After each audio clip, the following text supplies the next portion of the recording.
Shalom. Saya bersukacita Bapak Ibu. Amin. Puji Tuhan.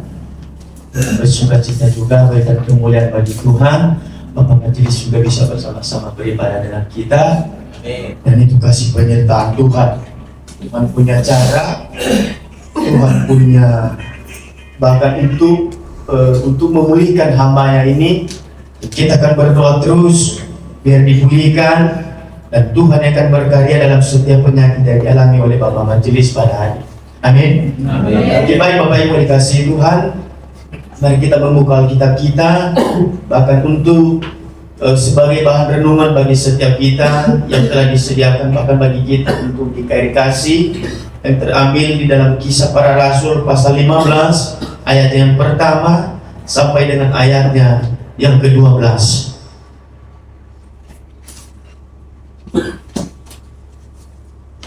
Ini kitab Kisah Para Rasul ini bercerita tentang bagaimana kehidupan jemaat mula-mula, bagaimana berkembangnya juga jemaat mula-mula, bahkan pertobatan, bahkan di situ juga dilihat bagaimana hamba-hamba Tuhan, bahkan Paulus, Barnabas dipakai oleh Tuhan dalam memberitakan Injil. Bahkan di situ akan kita lihat nanti, bahkan kita merefleksikan bagi setiap kehidupan kita. Kita sebagai jemaat Tuhan, apakah kita mundur atau berkembang bahkan di dalam berjemaat? Dan mari kita akan melihat bersama, karena yang terjadi dalam firman Tuhan yang akan kita bacakan hari ini nanti adalah itu terjadi suatu perselisihan.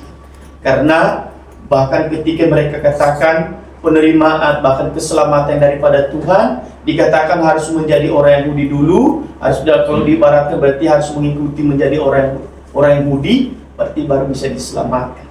Nah, itu suatu yang paradoksnya, yang menjadi suatu masalah dan perselisihan pada waktu itu. Oke, mari kita akan tinggalkan dulu itu, nanti kita akan bahas bersama-sama firman Tuhan yang sungguh luar biasa pada hari ini.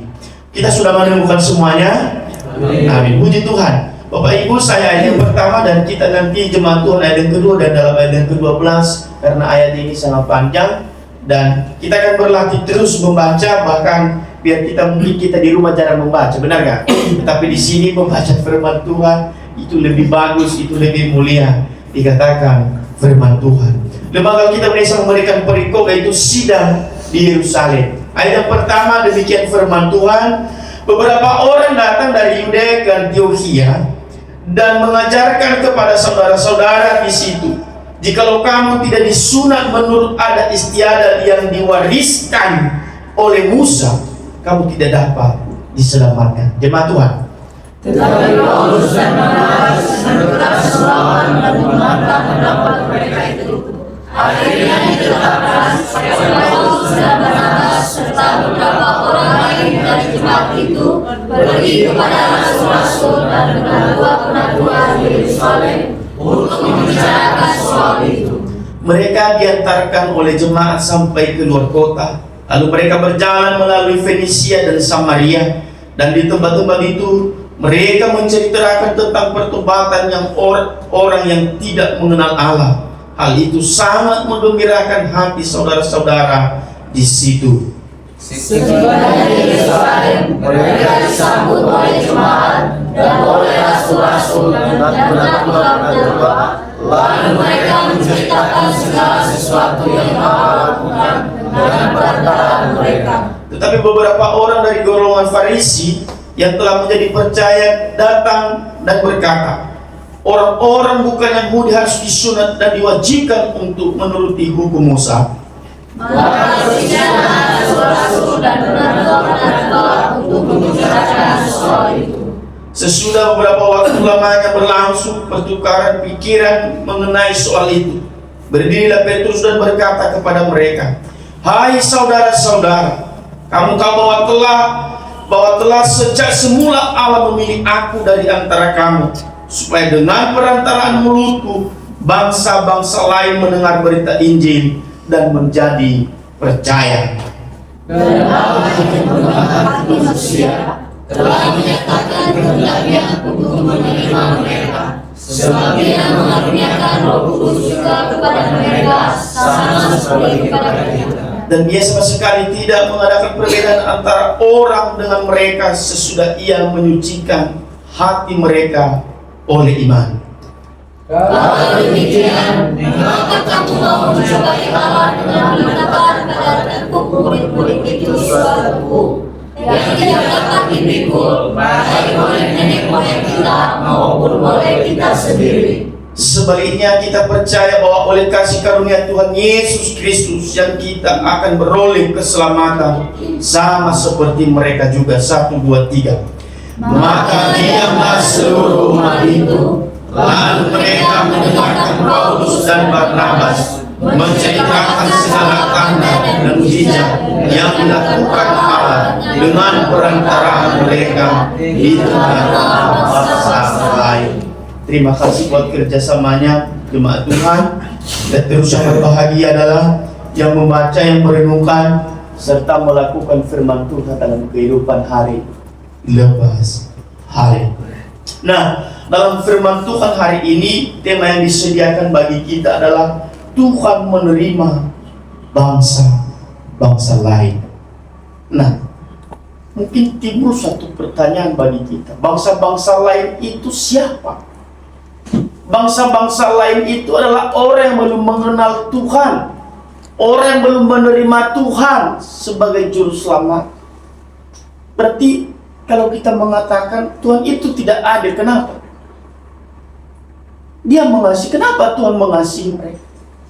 Berarti suatu hal yang luar biasa yang Tuhan nyatakan dalam firman Tuhan ini adalah tanpa dia melihat, tanpa dia memandang, tanpa dia melihat status, bakat bagi setiap orang adalah Tuhan mengasihi mereka. Nah, kalau kita akan melihat dalam firman Tuhan yang kita bacakan pada hari ini adalah pada waktu itu terjadi perselisihan di Antiokhia. Apa yang akan terjadi? Yaitu sebuah perselisihan yang ditimbulkan oleh pengajaran-pengajaran ini memasakkan istiadat orang Yahudi bagi jemaat di sana. Apa yang dikatakan mereka dalam ayat 1 dan kedua, dia mengatakan beberapa orang datang ke Yudea Antiokhia dan mengajarkan kepada saudara-saudara di situ, jika kamu tidak disunat, ada istiadat yang diwariskan oleh Musa, kamu tidak dapat Islam. Itu suatu perselisihan. Itu suatu yang dikatakan tidak masuk akal. Karena mereka mengatakan adalah Tuhan Yesus berasal dari Yahudi. Ya kan? Ketika dia mati dikatakan apa? Inilah raja orang Yahudi. Tetapi mereka mengatakan kalau engkau tidak melalui menjadi orang Yahudi, tidak engkau mengikuti adat istiadat mereka, berarti bagaimana dengan kita sekarang? Diselamatkan tidak? Berarti harus kita menjadi orang Yahudi dulu. Kita mengikuti adat istiadat mereka. Dan itu suatu hal yang akan terjadi adalah apa? Perselisihan, permasalahan. Maka Paulus dan Barnabas bahkan menentang akan hal itu. Dan mereka akan bangkit. Nah Bapak Ibu, berarti itu yang pertama yang akan terjadi. Bahkan umat Tuhan pada jemaat pada waktu itu. Mereka memaksakan ada istiadat dengan firman Tuhan, kebenaran firman Tuhan tentang keselamatan. Mereka memandang dengan pandangan mereka sendiri. Mereka mengutamakan hukum Taurat. Tuhan bukan meniadakan hukum Taurat, bukan untuk dikatakan tadi firman Tuhan, bukan untuk mencabut, tetapi untuk menanamnya. Ya enggak? Nah, berarti bagi setiap kita, berarti sia-sialah kita kalau contohnya, berarti kita tidak menjadi orang Yahudi dulu. Ya. Nah, itu perselisihan yang pertama. Seterusnya yang kedua, sebuah sidang mengenai hal ini diselenggarakan bersama jemaat di Yerusalem. Dan pengiriman utusan-utusan di sana untuk maksud tersebut, yaitu menyebabkan pertanyaan yang sama muncul di Yerusalem. Apa pertanyaannya itu dalam ayat ketiga sampai dan kelima. Mereka diantarkan, bahkan Paulus diantarkan oleh jemaat di situ. Bahkan apa yang akan terjadi, mereka bantah dengan pernyataan itu. Tuhan mengasihi, boleh dikatakan sesuai dengan tema kita adalah Tuhan mengasihi bangsa lain yang tidak mengenal. Bukannya kita juga dari dulunya adalah bukan bangsa pilihan Tuhan. Bahkan kita bangsa-bangsa lain juga. Tetapi ketika kita telah menerima Yesus Kristus, ketika Tuhan telah menaruh iman dalam diri kita, kita adalah orang-orang yang diselamatkan itu. Nah, seperti itu bagi diri kita. Tetapi jangan menjadi perdebatan. Terkadang orang sekarang, bahkan jemaat Tuhan, mereka memandang bahkan setiap umat Tuhan, bahkan satu jemaat dan mereka sekalipun dengan pola pikir, bahkan pandangan mereka sendiri. Kita, bagi setiap kita Bapak Ibu, kita memiliki pandangan seperti Tuhan. Bahkan orang tidak mengenal Tuhan, bahkan tiada mengasihi. Nah, apalagi kalau contohnya zaman sekarang, orang yang sudah kita kasih, orang yang sudah kita kenal aja, kita tidak mengasihi, itu sungguh terlalu, kata Roma Irama. Ya. Nah, Bapak Ibu dikasihi Tuhan, itu yang kedua. Nah, yang seterusnya, yang ketiga yang terjadi bagi jemaat pada waktu itu adalah perselisihan mereka dalam, yaitu mengenai hal-hal terjadinya dalam sidang, membahas itu tentang apa yang dikatakan Petrus, apa yang diceritakan oleh Paulus dan Barnabas, yaitu apa yang dikatakan Petrus, dia menjadi hamba Tuhan itu karena siapa? Karena Tuhan. Nah, dia datang ke situ bahkan untuk menyampaikan firman Tuhan, dia datang ke situ untuk menyampaikan Injil Tuhan. Tetapi bukan untuk kepentingan dirinya, tetapi untuk menyampaikan itu Injil kebenaran supaya Tuhan bahkan dimuliakan di tempat itu. Nah, begitu juga bagi setiap kita. Tidak lebih daripada itu. Seperti pada hari ini bukan diri saya yang saya diri untuk ceritakan. Mungkin kalau kalian melihat, mungkin ada yang melihat latar belakang hidup saya. Mungkin ada yang melihat latar belakang bahkan pribadi saya. Mungkin kalau kita akan melihat secara kemanusiaan, oh tidak layak orang ini. Benar. Tetapi karena firman Tuhan yang disampaikan, seperti Petrus, dia itu yang diandalkan, dia itu yang dia mengatakan, saya ada, saya hadir di tengah-tengah kalian, itu untuk menyampaikan Injil kebenaran Tuhan. Maka semua jemaat pada waktu itu banyak bertobat. Orang yang bukan Yahudi pun akan bertobat dan akan percaya, dan mujizat Tuhan akan nyata. Nah, itu yang ketiga. Seterusnya yang keempat, berarti ketika hasil perdebatan itu dalam sidang, surat-surat dituliskan kepada orang-orang percaya dan berasal dari bangsa-bangsa lain, yang isinya mengarahkan mereka bagaimana mengatur jemaat mereka sendiri dalam hubungannya dengan orang-orang Yahudi. Karena pada waktu itu ada orang dari Samaria juga percaya, yang menjadi jemaat Tuhan, bahkan yang di luar daripada orang Yahudi. Karena pada waktu itu Samaria dan Yahudi itu tidak sejoli, bahkan tidak sepadan. Bahkan dikatakan kalau di Sumba kata di sana Katolik sama GKS, bahkan GKS itu waduh sama-sama baku hantu yang begitu. Tetapi padahal satu yang disembah adalah yaitu Yesus Kristus. Nah, kita jadikan diri kita seperti itu. Berarti walaupun banyak perbedaan, walaupun banyak perdebatan, walaupun banyak perselisihan, tetapi kita satu di dalam tubuh Kristus dan jemaat Tuhan di tempat itu. Nah, berarti kalau Tuhan mengasihi bangsa-bangsa lain, berarti Tuhan tidak memilih melihat bahkan bagi semua karya yang Tuhan nyatakan bagi setiap kita, bahkan Bapak Ibu. Nah, berarti dalam firman Tuhan itulah berupa bahkan perselisihan yang akan terjadi bahkan bagi jemaat Tuhan di dalam Kisah Para Rasul, bahkan 15 ini ayat 1-15. Nah, tetapi pada hari ini yang menjadi tema kita adalah menerima bangsa-bangsa lain. Nah, berarti suatu hal Tuhan menerima bangsa lain, dia menekankan kasih-Nya, dia menerima bahkan penerima terhadap semua orang, tanpa memandang latar belakang kehidupannya, tanpa memandang latar belakang ekonominya, tanpa melihat usia tua, umur muda, bahkan segala macam bentuknya. Tuhan tidak menilai. Tetapi apa yang Tuhan nyatakan adalah supaya kita diselamatkan. Bukan hanya Tuhan datang kepada orang Yahudi, tidak. Bukan. Tetapi kepada semua orang yang bersedia menerima keselamatan. Karena keselamatan itu adalah anugerah semata-mata Tuhan anugerahkan bagi setiap kita. Nah, berarti Bapak Ibu dikasihi Tuhan. Kalau begitu berarti mari kita setiap orang percaya, pertahankan, kerjakan, bahkan lakukan bahkan keselamatan itu yang daripada Tuhan. Ketika Tuhan menganugerahkan bagi setiap kita, lewat pribadi hamba Tuhan, lewat setiap bertahun-tahun kita berjemaah, lewat bertahun-tahun kita bergereja, beribadah, bersekutu kepada Tuhan, masa keselamatan sedikit, bahkan keselamatan itu akan hilang. Karena kenapa? Karena dikatakan, nah Tuhan anugerahkan kepada siapa?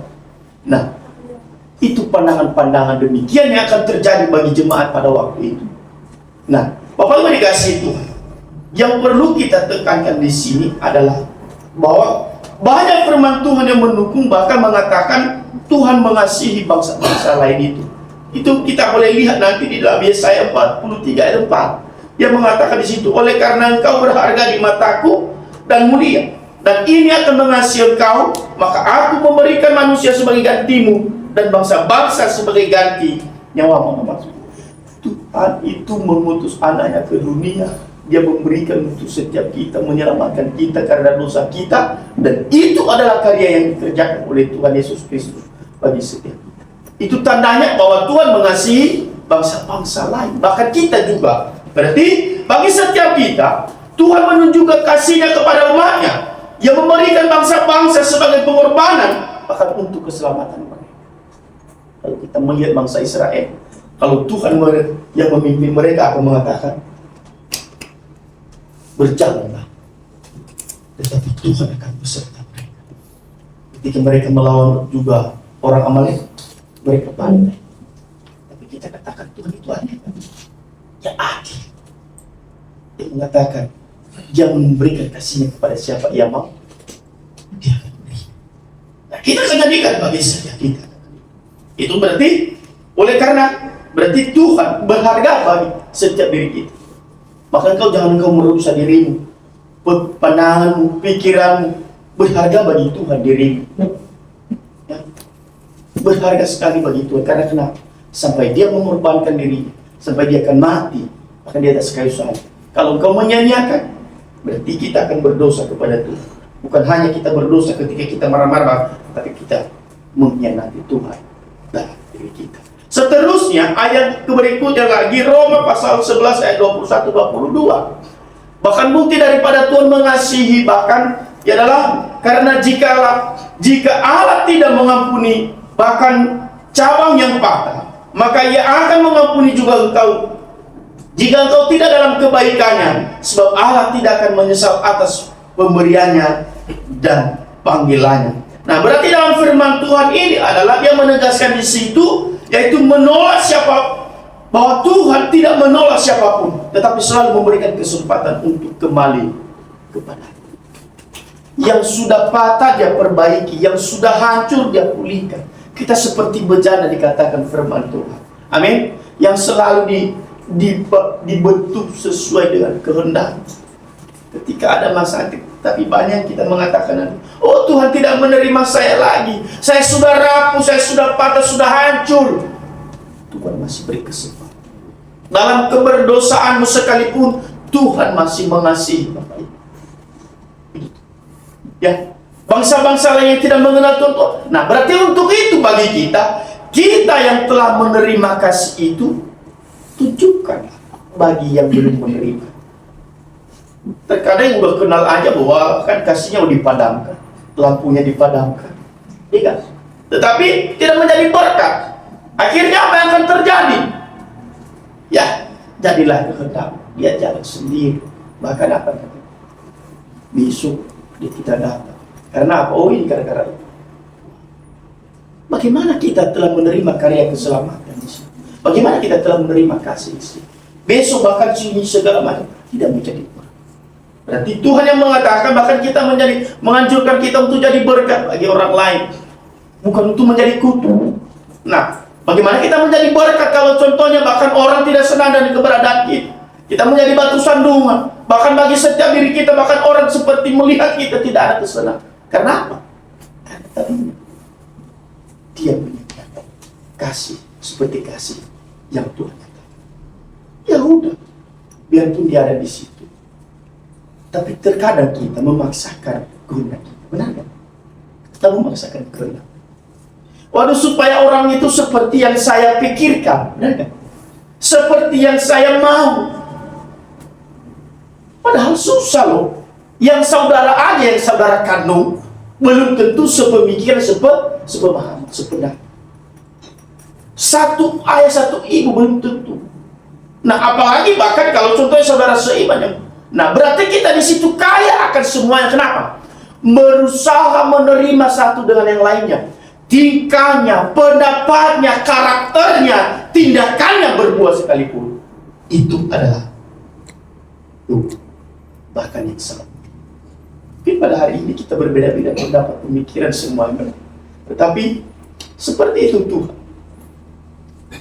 Dia menerima bangsa-bangsa. Dia mengasihi. Dia memberkati mereka. Bahkan Tuhan berikan kesempatan bagi mereka supaya mereka akan.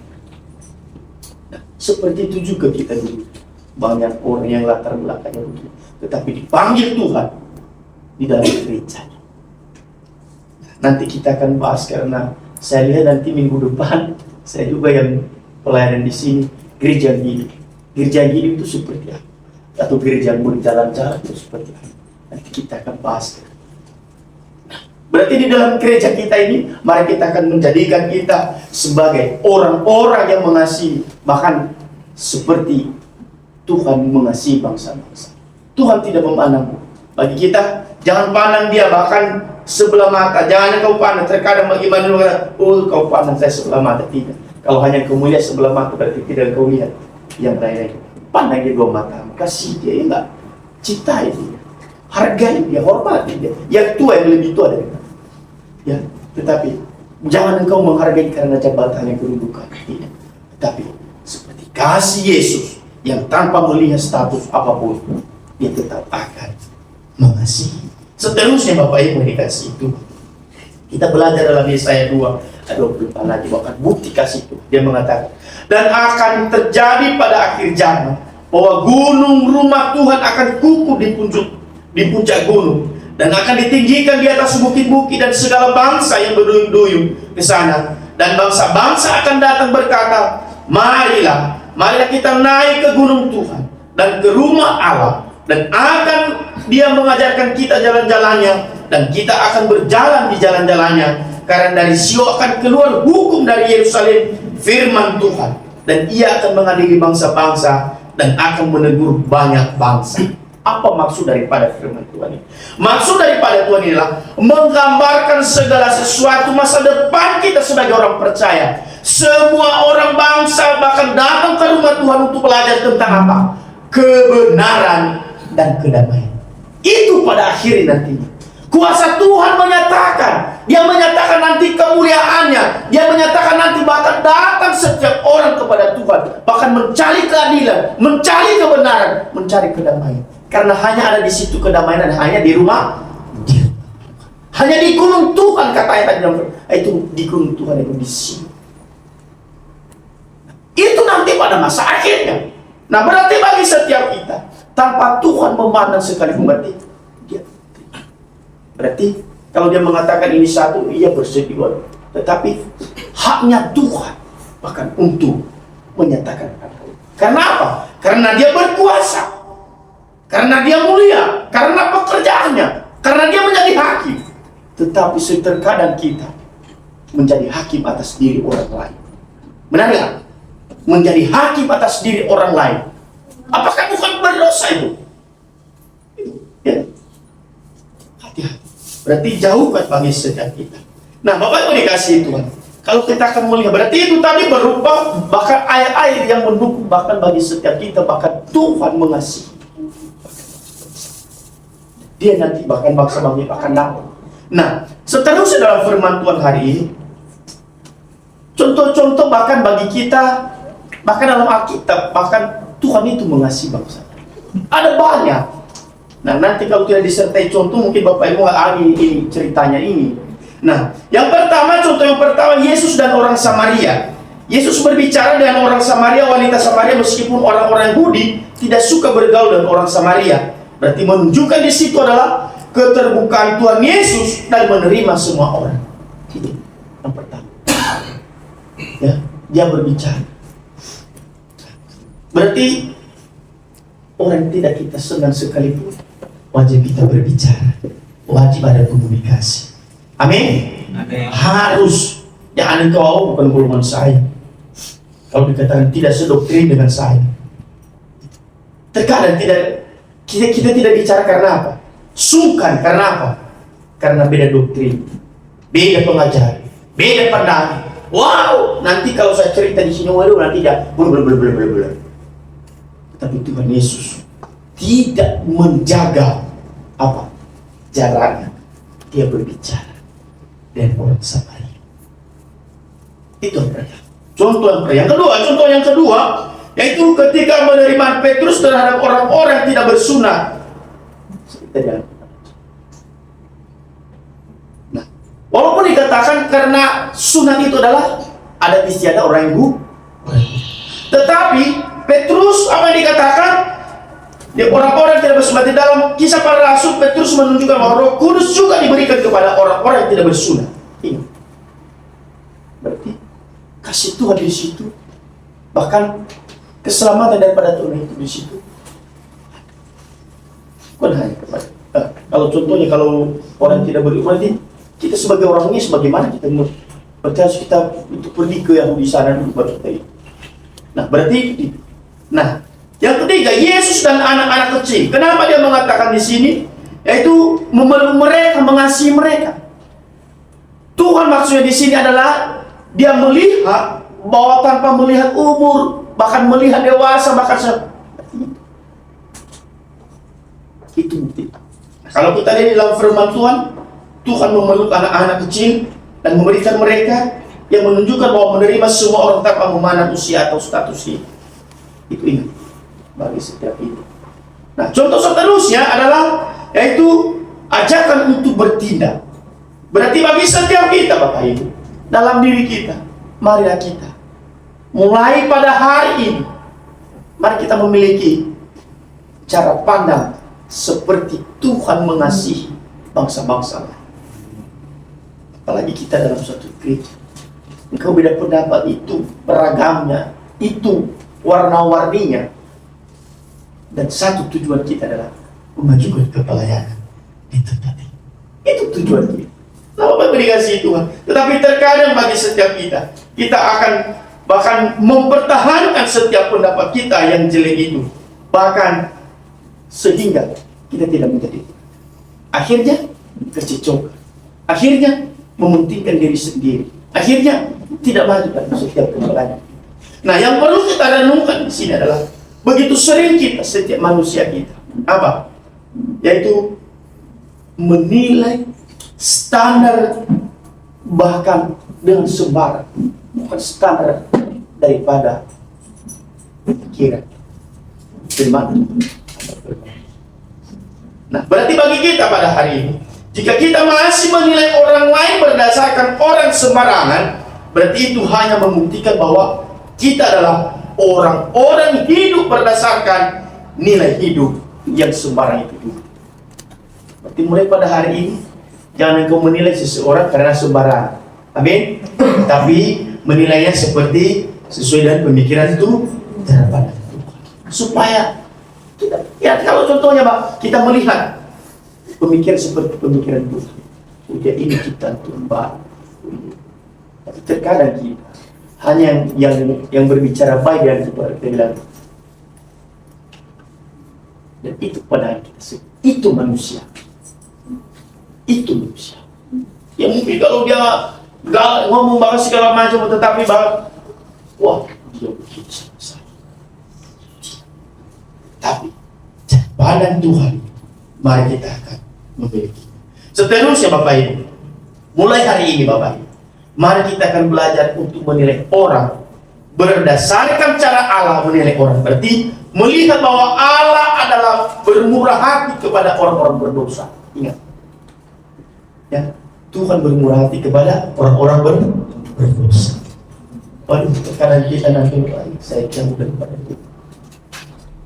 Tetapi menempatkan diri kita supaya apa? Kita menjadi berkat. Nasihati itu, didik dia, arahkan dia. Kecuali kalau contohnya nalau bakal saya lepa si benar udile kita boleh, berarti Tuhan akan bekerja.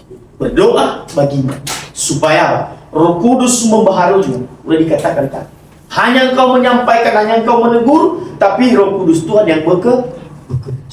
Roh yang memampukan, Roh yang bisa mengubah. Terkadang kita memaksakan kehendak.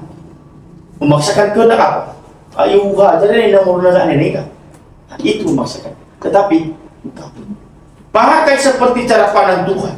Cara pakai seperti cara Tuhan bahkan mengubah. Cara seperti bagaimana Tuhan bahkan bergaul, mendekat, dan supaya kita mengasihi. Bapak Ibu, mulai hari ini ada orang, bahkan ada jemaat kita yang sesama kita bahkan yang hidup terus dekatin dia, dan kita menjauhkan. Amin. Karena Tuhan kehilangan satu ekor dombanya, bahkan dia meninggalkan yang 99, dia mencari yang satu. Ketika yang satu kembali, dan dia akan bersorak-sorai. Seperti itu bagi saya. Apalagi kami sebagai apa? Kalau kami pandang-pandang, bahkan setiap jemaat melihat, oh ini jemaat baik, ini jemaat bagus. Terus, apalagi bagi setiap kita, setiap jemaat Tuhan, ya, memilih-milih jemaat Tuhan. Tapi bagi setiap kita, semua sama di mata Tuhan. Tuhan mengasihi, Tuhan mengasihi bangsa-bangsa lain. Tuhan mengasihi orang berdosa dengan satu syarat. Kau bertobat, kau berbalik, dan engkau dimenangkan. Sayangnya sudah luar biasa. Jangan kita terus, tetapi Tuhan merelakan segalanya, bahkan untuk demi hidup, supaya kita hidup dalam keselamatan dan kepercayaan. Apa yang mau dikasih itu? Dia datang ke dunia, bahkan rela mati, mengorbankan dirinya, meninggalkan tahtanya, meninggalkan segala apa yang dia punya, bahkan harga dirinya sekalipun tidak bisa terganti. Tetapi kita akan menyanyiakan bahkan yang dinyatakan Tuhan bagi setiap kita. Mulai pada hari ini, kita akan mengubah setiap cara pikir kita supaya cara berpikir seperti Tuhan berpikir. Tuhan Yesus memberkati kita semua. Mari kita